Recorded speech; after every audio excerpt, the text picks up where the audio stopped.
Boa noite, meus irmãos. Vamos dar início então ao nosso estudo bíblico de hoje, baseado no livro de Apocalipse. Todas as quartas-feiras, às 18 horas, nós estamos estudando a linha do tempo no livro de Apocalipse, de uma maneira panorâmica, de uma maneira resumida.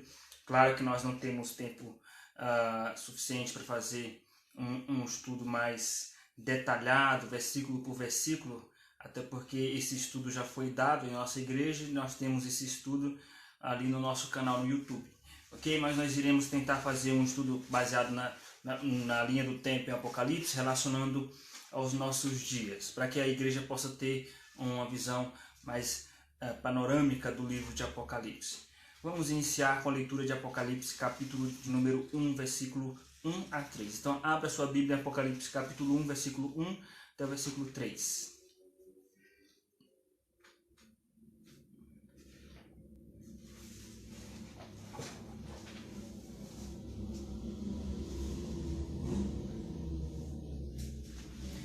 Apocalipse capítulo 1, versículo 1 a 3. Revelação de Jesus Cristo, que Deus lhe deu para mostrar aos seus servos as coisas que em breve devem acontecer, e que ele, enviando por intermédio do seu anjo, notificou a seu servo João, o qual atestou a palavra de Deus e o testemunho de Jesus Cristo, quanto a tudo o que viu. Bem-aventurados aqueles que leem e aqueles que ouvem as palavras da profecia e guardam as coisas nela escritas, pois o tempo está próximo. É evidente, meus irmãos, que o tempo está cada vez mais próximo, Os eventos que nós estamos presenciando testificam a respeito da proximidade do fim. Nós iremos começar fazendo uma oração para já dar início ao nosso estudo. Vamos orar, meus irmãos. Senhor nosso Deus, queremos te pedir perdão, Pai, pelos nossos pecados. São pecados que são graves aos teus olhos, porque todo pecado é grave diante de ti. Todavia, maior do que os nossos pecados é a tua misericórdia. Que teu Espírito Santo fale conosco nesta noite, que teu Espírito Santo venha nos exortar, nos ensinar e iluminar a nossa mente para entender as profundezas e as profundidades da tua palavra santa. Se conosco, glorifica o teu nome, em nome de Jesus. Amém. Meus irmãos, então nós estamos estudando aí de uma forma panorâmica o livro de Apocalipse, Nós temos que entender de início que o livro de Apocalipse ele é dividido em 3 principais seções, dentro de uma perspectiva literária e não cronológica, ou seja, o livro de Apocalipse ele não é cronológico no sentido de cada capítulo novo já é um novo evento, dentro da história e da cronologia, um passo de cada vez. Não é bem assim, O livro de Apocalipse são 7 sessões, e nessas 7 sessões fala da vitória do Cordeiro e da igreja, e do sofrimento da igreja também, tá? Então a primeira sessão vai falar do capítulo 1 até o capítulo 3, fala sobre isso, O sofrimento da igreja, perseguição e luta, mas fala também da vitória do Cordeiro contra o anticristo, e assim vai até o final de Apocalipse. Quem faz uma leitura superficial do livro de Apocalipse vai achar que, por exemplo, a volta de Cristo é relatada várias vezes,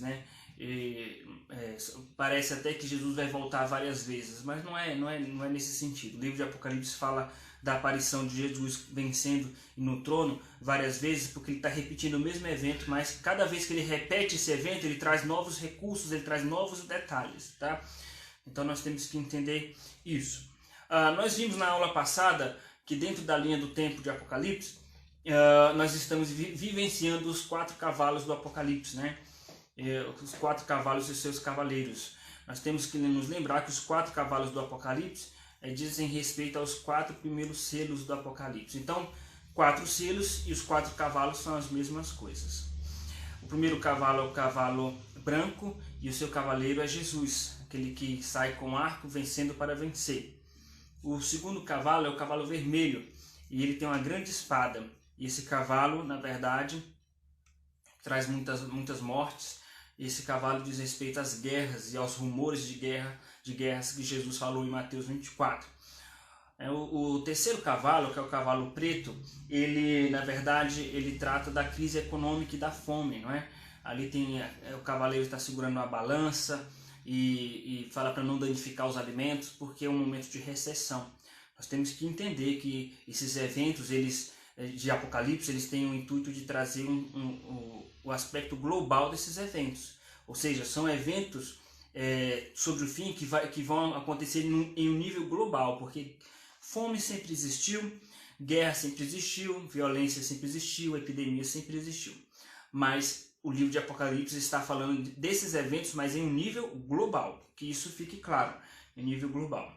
Então, o quarto cavalo do Apocalipse é o cavalo amarelo, que em grego é um cavalo amarelo esverdeado, que remete à doença, né? Jesus falou das epidemias que haveria no fim, e esse cavalo amarelo ele trata não só das epidemias causadas inclusive pelas feras do campo, né, as feras da terra, ou seja, essas epidemias teriam como fonte, como origem, animais, né? Os animais é o que nós estamos presenciando, os animais são a causa das grandes epidemias, a causa no sentido de transmitir essas epidemias. Meus irmãos, depois então do quarto cavalo, do quarto selo, vem um quinto selo, que é a oração dos santos, que nós iremos falar rapidamente daqui a pouco. Mas nós temos que entender o seguinte: qual o período que nós nos encontramos? Nós nos encontramos no período dos 4 cavalos do Apocalipse, tá? E esses 4 cavalos do Apocalipse dizem respeito aos eventos que Jesus chamou em Mateus 24 de o princípio das dores, mas ainda não é o fim. Então ouvireis falar de guerras, rumores de guerra, fome, terremotos em vários lugares, mas ainda não é o fim. Então é o princípio das dores. E é o que nós estamos vivenciando. Já passamos por 2 grandes guerras mundial, epidemias em nível global, crise econômica em nível global, né? Já presenciamos tudo isso.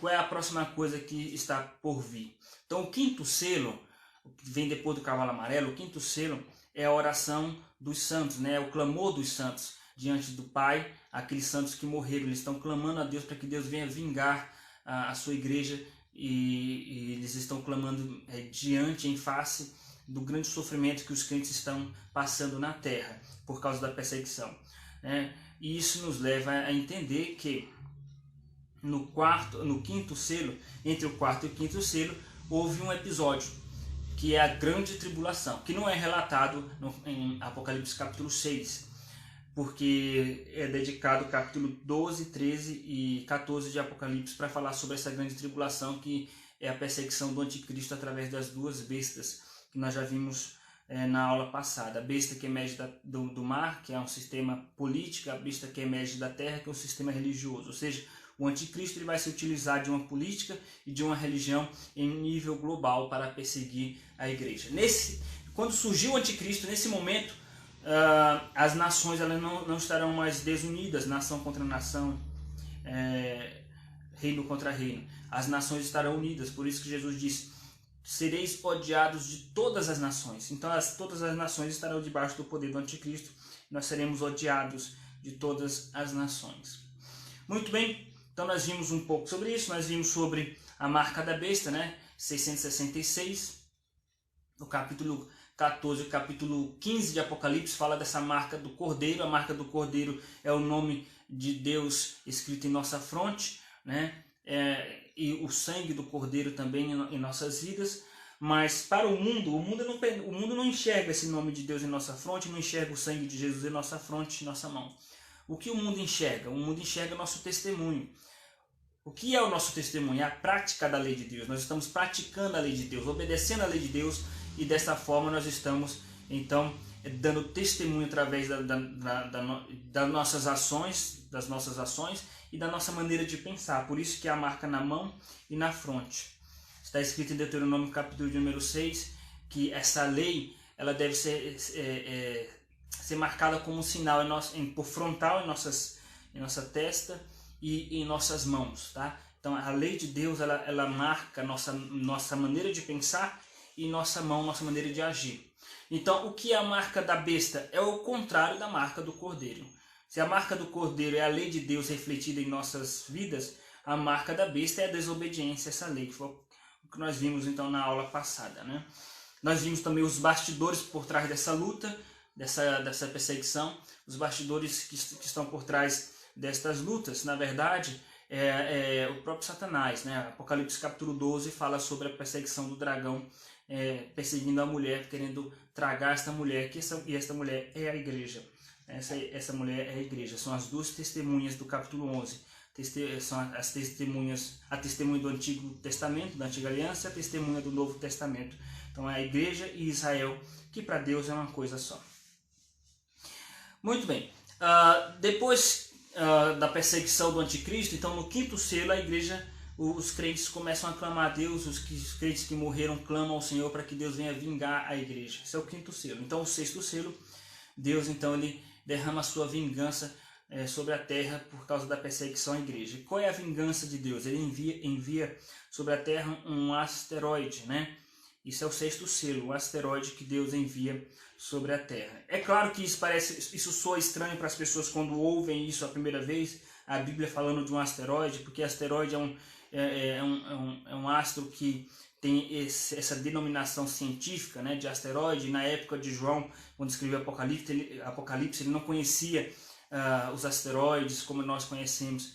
Nós temos que entender, meus irmãos, que na verdade, quando nós lemos o capítulo 6, capítulo 7, capítulo 8 de Apocalipse, fica evidente ali que trata-se de um asteroide. Ainda que na perspectiva dos cristãos da igreja primitiva, eles enxergavam de uma outra forma, porque eles não tinham o mesmo entendimento científico que nós. Mas isso para Deus pouco importa. Acontece que o sexto selo é a vingança de Deus. Como? Deus envia um asteroide sobre a terra. Esse sexto selo está resumido, ele resume. O sol vai se escurecer, a lua não vai dar mais a sua luz, as estrelas cairão do céu. Então, um resumo. O sétimo selo é esse mesmo evento, só que de maneira mais detalhada. E ele detalha através de 7 episódios, que são as 7 trombetas do Apocalipse. Então, as 7 trombetas é a mesma coisa que o sexto selo. Mas as trombetas estão detalhando os efeitos e as consequências desse asteroide sobre a Terra. Ok? Então nós estamos fazendo um pequeno resumo da aula passada. Muito bem. Então as 7 trombetas. Uma trombeta fala que vai cair fogo e saraiva do céu e queimar a terça parte da terra. A outra trombeta diz que vai cair uma rocha ardendo em chamas e vai destruir terça parte das embarcações do mar, né? A outra fala que vai cair uma estrela, e a palavra grega para estrela lá é asteros, né? Da onde vem a nossa palavra asteroide. E finalmente um pedaço grande dessa estrela, desse asteroide, vai causar um buraco tão profundo que vai fazer sair uma poeira cósmica, que em Apocalipse é retratado como o ar vai ficar escuro, tá? E vai tampar a luz do sol. Então é por isso que o sol não dará mais a sua luz. Na verdade, nós não teremos mais acesso à luz do sol por um tempo, e à luz da lua por causa dessa poeira, deste impacto. Então, na visão de quem está na Terra, vendo esse asteroide se chocando com a atmosfera e causando vários pedaços de rocha pegando fogo, caindo na Terra, a olho nu isso nos parece estrelas cadentes. Por isso Jesus disse que as estrelas cairão do céu, porque da perspectiva de quem está vendo, não de uma perspectiva científica, ok? Muito bem, esse é o começo da vingança de Deus, mas a Bíblia diz em Apocalipse que os homens, os ímpios, continuarão com raiva de Deus, com ódio de Deus, né? Não se arrependerão dos seus pecados.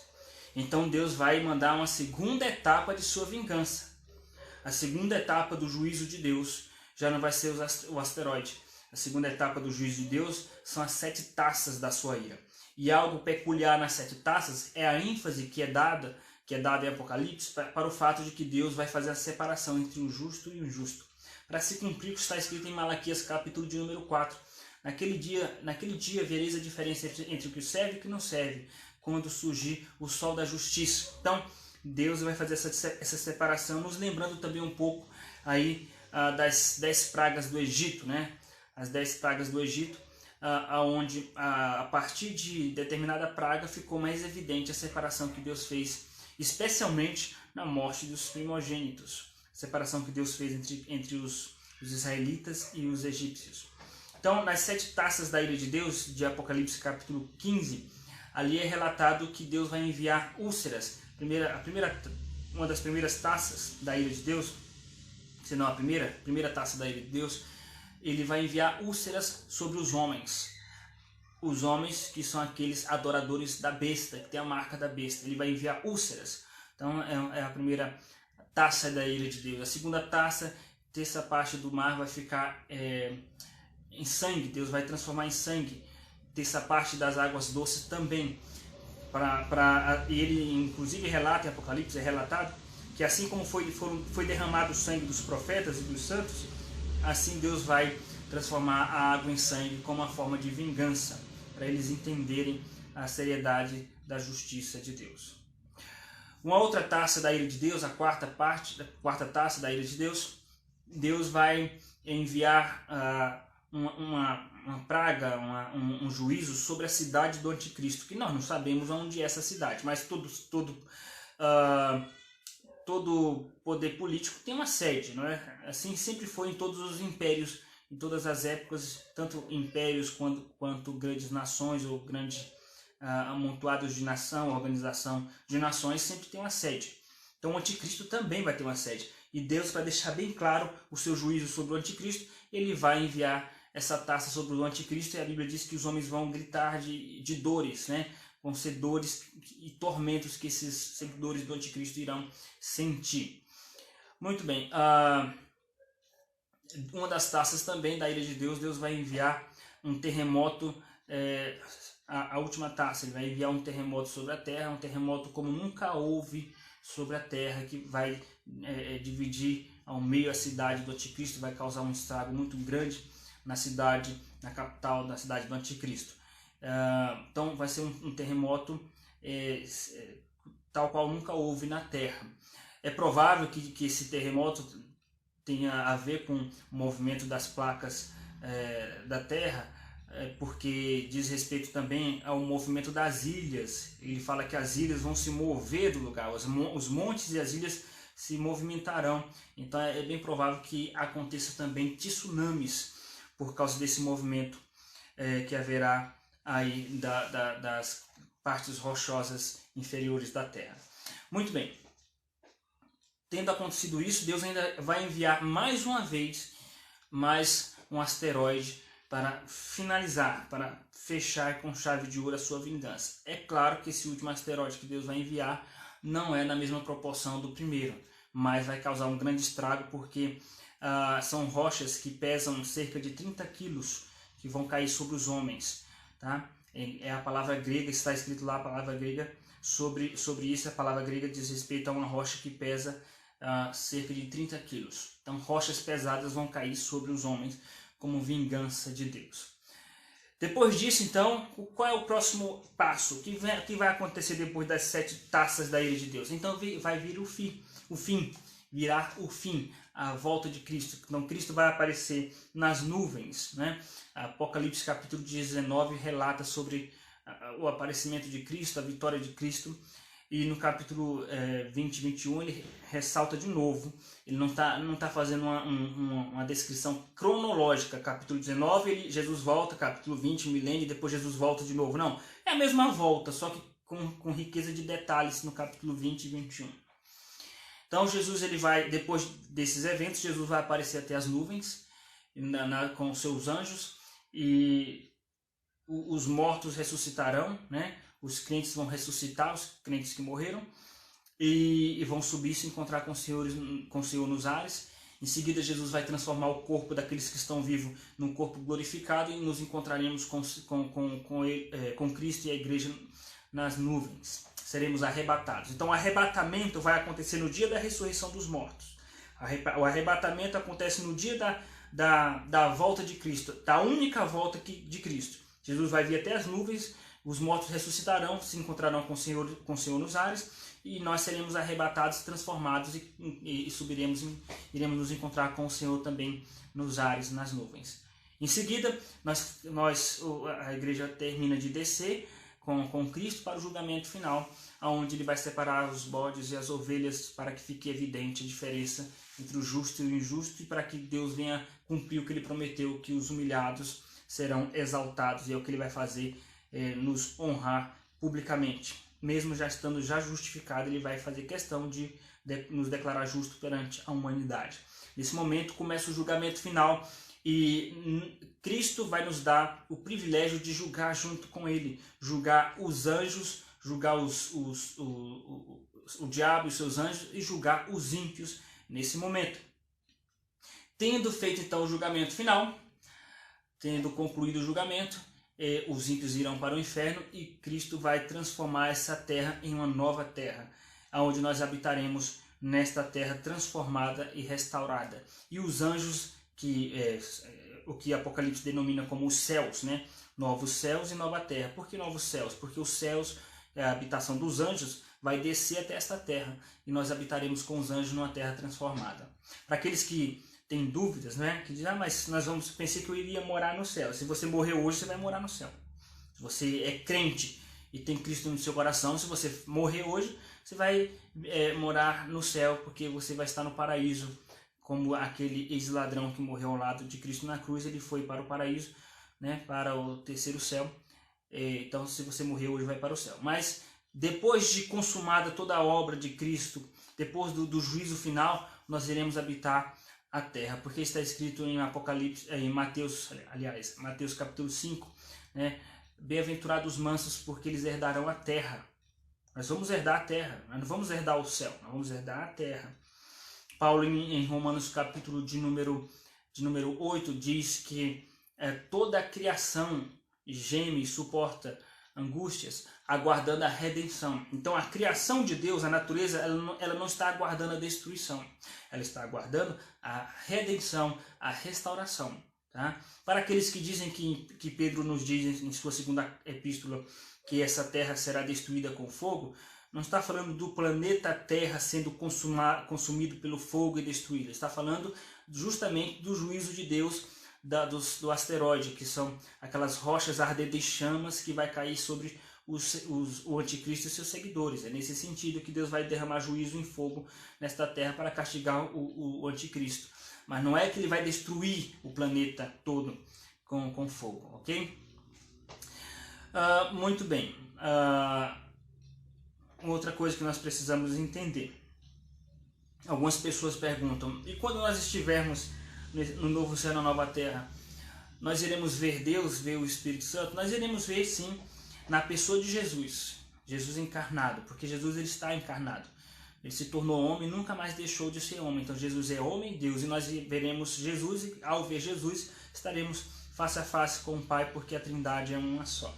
Todavia, nós não iremos ver separadamente a pessoa manifestada do Pai nem do Espírito, tá? Porque o Espírito e o Pai, eles não se encarnaram, tá? Então, a Bíblia diz que Deus é Espírito, e por Deus ser Espírito, é impossível ver a Deus, a não ser que Deus resolva se manifestar de maneira visível, no formato de um homem, etc. Mas nós iremos ver Cristo. Outra pergunta comum nesse momento é: será que nós iremos nos lembrar dos nossos antepassados quando nós estivermos no céu, no novo céu e na nova terra? Sim, nós iremos nos lembrar, sim.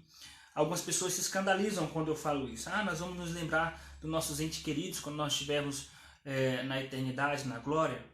Mas qual é o problema de nos lembrar? Mas isso vai causar sofrimento, lembrar de alguém que não foi salvo, de algum parente que não foi salvo. Meus irmãos, nosso coração estará transformado, estará numa perfeita harmonia com o coração de Deus no que diz respeito à plenitude da justiça. Então nós poderemos, nós iremos nos lembrar, mas isso não vai nos causar uma dor, um sofrimento, porque a Bíblia diz que não haverá mais dor nem sofrimento. E o nosso foco vai estar em adorar a Deus, o nosso foco vai estar na gratidão a Deus. Mas uma evidência de que nós iremos nos lembrar é porque Apocalipse fala que quando nós estivermos na glória, nós iremos adorar a Deus pelo Cordeiro que foi morto. Então, como que nós vamos adorar a Deus pelo Cordeiro que foi morto, se nós não soubermos quem é o Cordeiro e por que ele foi morto? Ele foi morto por causa dos nossos pecados. Então Deus não vai apagar a nossa memória cognitiva. Ele vai apagar a nossa memória afetiva, emocional. Quando fala lá no profeta, não haverá lembrança das coisas passadas, significa que você não vai olhar para trás e sentir dor, como os judeus sentiram no exílio, como nós sentimos quando nós olhamos para trás, nosso sofrimento, nós sentimos dor. Mas quando nós estivermos no estado de glória, nós vamos olhar para trás e isso não vai nos causar dor. mas o nosso olhar para trás não é ficar revisitando a nossa vida pregressa, a nossa vida mundana, não. É para olhar para trás para ver a graça de Deus em nossas vidas diante do fato de Cristo ter se revelado a nós e ter nos salvado, nesse sentido. Muito bem, agora chegando ao final, nós iremos trazer uma palavra breve sobre o milênio. Algumas pessoas acham que a volta de Jesus vai voltar antes do milênio, né? Então são pré-milenistas, Jesus volta antes do milênio. O milênio está descrito em Apocalipse capítulo 20, né? Que nós reinaremos com Cristo por 1000 anos, né? E Satanás ele ficou preso durante 1000 anos. Então, alguns acham que Jesus volta antes desse 1000 anos, outros acham que Jesus vai voltar depois de 1000 anos. E outros acham, que somos nós presbiterianos, que 1000 anos é simbólico. E de fato é simbólico, porque em Apocalipse, se o 1000 for literalmente 1000, então somente 144 mil pessoas irão ser salvas, não é? E nós entendemos que não é assim. O livro de Apocalipse é simbólico. A Bíblia fala em Apocalipse dos 7 Espíritos de Deus. Deus só tem um Espírito. E por que 7? Significa que ele é pleno, ele é completo. Por que 144 eleitos, salvos? São os 12, são os crentes que estão debaixo da dispensação da antiga aliança, sob a liderança das 12 tribos, e da nova aliança sob a liderança dos 12 apóstolos. 12 vezes 12, 144. E por que 1000? Porque é uma multidão incontável, né? Milhares e milhares. Então, 1000 anos significa um longo período, né? Não necessariamente ou literalmente 1000 anos, ok? Algumas pessoas acham que Jesus vai voltar antes do milênio, porque Apocalipse 20 fala do milênio e Apocalipse 19 fala da volta de Cristo. Mas a pessoa não entende que o livro de Apocalipse inteiro fala da volta de Cristo. Desde o início de Apocalipse fala do aparecimento de Jesus vencendo. Se for assim, então Jesus vai voltar 7 vezes. Porque o livro de Apocalipse, como eu falei no início, fala de 7 sessões. É dividido em 7 sessões, que fala do mesmo evento, só que cada vez mais com riqueza de detalhes. Tá? Então o livro de Apocalipse, no capítulo 19, fala da volta de Cristo, a vitória final do Cordeiro. No capítulo 20, ele retoma toda a história da redenção, retoma toda a história humana e retrata isso através da figura do milênio. Então é como se ele estivesse retornando todo o discurso que ele falou em Apocalipse, e aí depois ele fala de novo da volta de Cristo, da vitória do Cordeiro e do juízo final. Ok? Então, o milênio ele não é literalmente 1000 anos, ele é simbólico. Quando começou o milênio? Primeiro nós temos que entender, o milênio ele diz respeito a quê? O milênio ele diz respeito ao reinado de Cristo com a igreja e à prisão de Satanás. E a partir daí nós vamos verificar se nós já estamos vivendo o milênio ou não. Então, reinarão com Cristo por 1000 anos, está escrito em Apocalipse capítulo 20. A grande questão é, a igreja já está reinando com Cristo? Sim, Jesus disse, crede e arrependei-vos, porque é chegado o reino de Deus. O reino de Deus já chegou, né? Paulo fala que o reino de Deus está dentro de nós. Cristo já está reinando por meio de nós e dentro de nós através do Espírito Santo. E no meio de nós através da igreja. Cristo já está reinando. A Bíblia diz em Romanos que nós somos mais que vencedores. Está escrito em Efésios capítulo 2 que Deus nos fez assentar nos lugares celestiais em Cristo Jesus. Nós já estamos reinando com Cristo. Nós já estamos comemorando as bodas do Cordeiro. Ok? O milênio diz respeito também à prisão de Satanás. Satanás será preso por 1000 anos. Aí a pessoa pergunta, mas como conciliar isso? Se nós estamos no milênio, mas Satanás está solto. Não, Satanás está preso, meus irmãos. Mesmo que você ache estranho, mas Satanás está preso. É preciso entender que existem vários tipos de prisões. Existe prisão domiciliar, prisão semiaberta, prisão assistida, prisão perpétua. Então, existem várias modalidades de prisões. Tá? O fato de que a Bíblia diz que Satanás está preso não significa que ele está imobilizado. Ele está preso referente a alguma coisa. A prisão, qualquer tipo de prisão é uma prisão referente a alguma coisa. Tá? Então Satanás está preso referente ao quê? O livro de Apocalipse deixa claro. para que não mais enganasse as nações. Então Satanás ele está limitado no que diz respeito a enganar as nações. Aí as pessoas dizem, mas a Bíblia diz lá em 2 Coríntios 4,4 que o Deus deste século cegou o entendimento dos incrédulos. Sim, ele cegou, mas ele não consegue ainda reunir as nações, seduzir as nações. Apocalipse 20 está falando de Satanás seduzir as nações para se tornar uma nação unificada global para perseguir a igreja. Tá? Nações unidas em prol de perseguir a igreja. Um dia isso vai acontecer. Isso não está acontecendo ainda. Satanás não conseguiu ainda reunir as nações contra a igreja de maneira global. Ele não conseguiu ainda seduzir as nações. Isso significa que ele está preso ainda, que ele está limitado. Está escrito em Judas, em 2 Pedro, que Deus tem guardado os demônios, esses espíritos, em prisão, em trevas. Então eles estão presos, limitados. Ok? Quando que Satanás vai ser solto? Quando ele vai ser solto?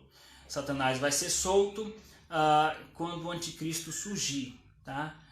E como nós vimos, se nós já estamos vivenciando os 4 cavalos do Apocalipse, a próxima fase que tem para acontecer na história é o aparecimento do anticristo, que pode surgir essa semana.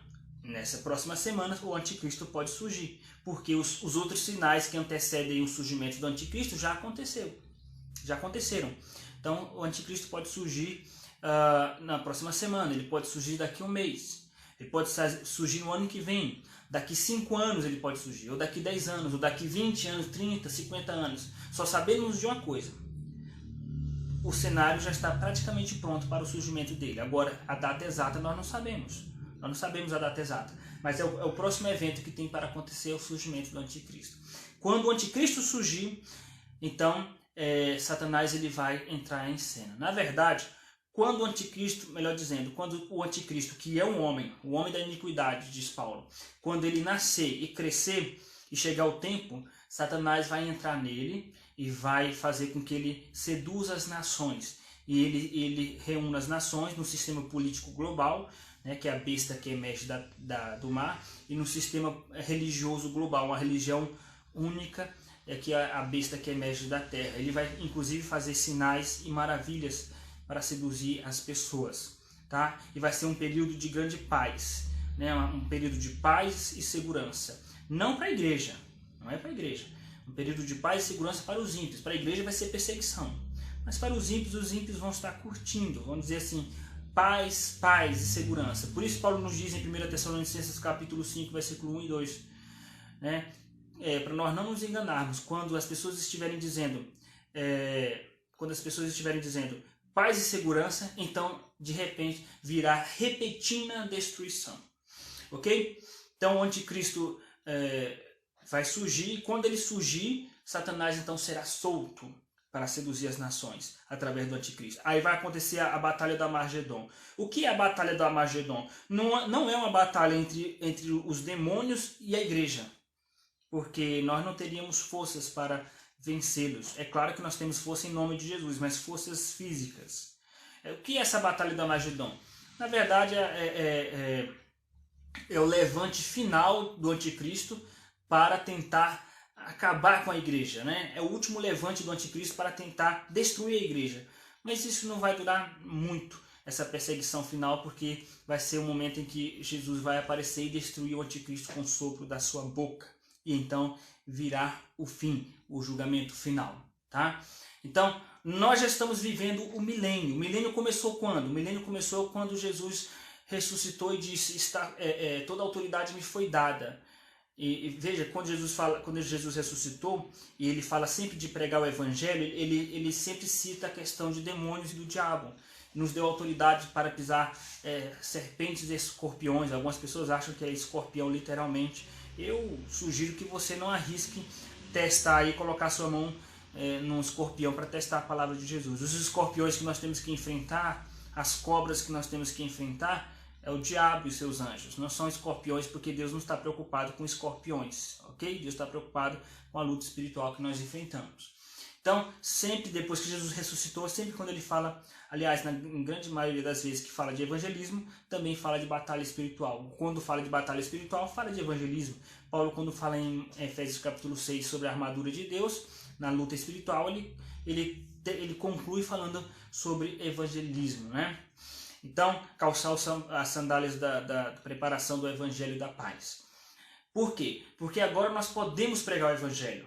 Satanás ele está limitado, ele está preso, ele não consegue seduzir as nações para impedir essa pregação do evangelho. Então nós, com toda luta, dificuldade, oposição espiritual, mas ele ainda não consegue reunir as nações para minar a igreja.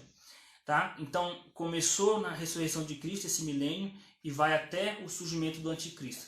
E aí quando Satanás for solto, com o aparecimento do anticristo, essa soltura de Satanás vai durar por breve tempo. Depois vem o juízo final, tá? O julgamento final. Então, meus irmãos, nós fizemos aí um breve apanhado, né, no livro de Apocalipse, né? A linha do tempo em Apocalipse relacionando sempre com os nossos dias, né? Com os nossos dias. Falta aí 4 ou 3 minutos para nós encerrarmos o estudo. Eu vou abrir para perguntas, se alguém tiver alguma dúvida, alguma pergunta para nós tentarmos responder e em seguida encerrar o estudo. Alguém tem alguma pergunta, meus irmãos?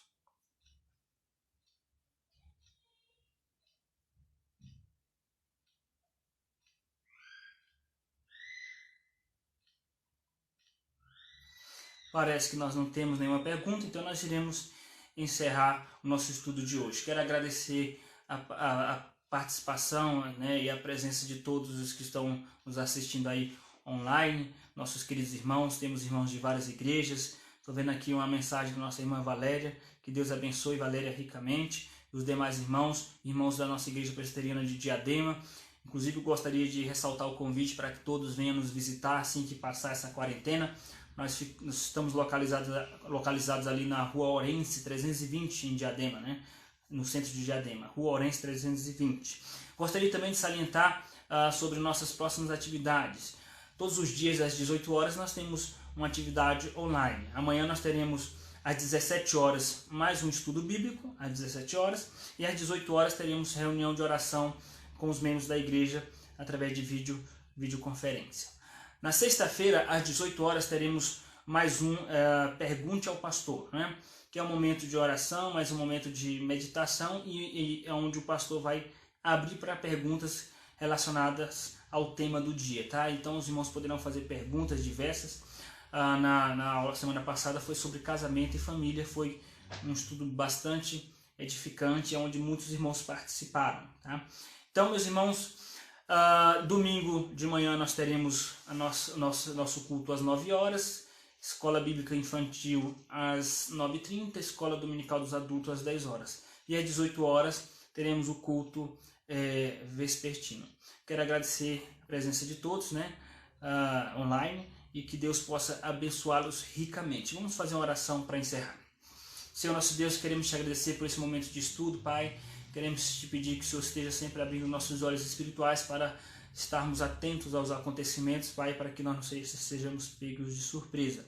Que o Senhor venha, Pai, abençoar a nossa situação do nosso país, resolver o quanto antes a questão da crise econômica, dos impasses comerciais e econômicos que trazem prejuízos para os pais de família, as pessoas que precisam. Te peço que o Senhor venha frear, Pai, esse avanço do coronavírus, Pai, em nosso país, guardar nossos idosos, nossas crianças, Pai, que possamos estar logo te adorando de volta na Tua casa. Tudo isso nós te pedimos e te agradecemos em nome de Jesus. Amém. Meus irmãos, peço que vocês compartilhem esse estudo para que possa alcançar o maior número de pessoas possível, para que outras pessoas possam também serem edificadas pela mensagem da Palavra de Deus e serem alertadas quanto aos acontecimentos do fim. Que Deus os abençoe ricamente. Um grande abraço a todos. Uma boa noite.